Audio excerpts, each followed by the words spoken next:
Morning বন্ধুরা, তোমরা কি ঘুমোচ্ছ? ভোর 5টা বাজে। ভোর 5টা বাজে আমি তোমাদের সামনে নিয়ে এসেছি কাতলা মাছের রেসিপি। কাতলা মাছের কি করবো আজকে? তো কাতলা মাছের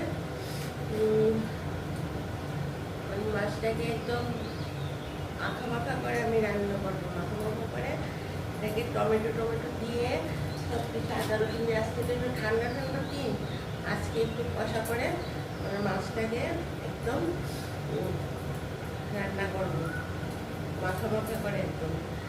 তো এটাকে টমেটো দিয়ে মশলা, কাতলা মাছগুলিকে আমি ভেজে নিয়েছি, ঠিক আছে? কাতলা মাছগুলিকে আমি ভেজে নিয়েছি, ভাজানোর পর আর এটার সঙ্গে নিয়েছি বড় একটা পেঁয়াজ দিয়েছি, 2 কোয়া রসুন দিয়েছি, একটা টমেটো দিয়েছি, একটু আদা দিয়েছি, পেস্ট করে নিয়েছি, আর বড় চামচের 1 চামচ জিরের গুঁড়ো আর ধনের গুঁড়ো দিয়েছি, সব কিছু দিয়েছি। আসলে সাদা দিন। আর এটা পেঁয়াজি, 2 পেঁয়াজি বলা যায়, কাতলা মাছের 2 পেঁয়াজি। হ্যাঁ, তারপর এটা একটু মাখা মাখা করেই নামাবো, ভালো লাগবে। তারপর এটাকে একটু কালো জিরে ফোড়ন দিয়ে মশলাটাকে একদম কষিয়ে নিয়েছি ভালো করে। কষানোর পর টমেটোটাকে একটু পেস্ট করে নিয়েছি। তেলটা যখন তোমরা দিয়ে তেল খাও, যদি লাল তেল খাও লাল, সাদা তেল খাও সাদা তেল, আর পরিমাণ মতো নুন দেবে, পরিমাণ মতো হলুদ দেবে। আর বুঝেছো তো, এখানে 8 পিস মাছ আছে, সেখানে আমি বড় একটা পেঁয়াজ নিয়েছি, আর 2 কোয়া রসুন, এইটুকু আদা, আর 1 চামচ করে জিরের গুঁড়ো ধনের গুঁড়ো দিয়েছি। সব কিছু দিয়েছি।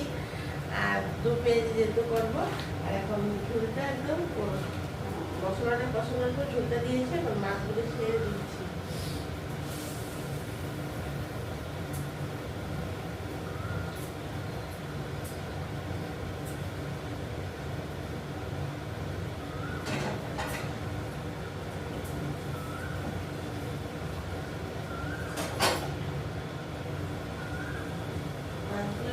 ছেড়ে দিচ্ছি, হাতটা একটু ধুয়ে নিই।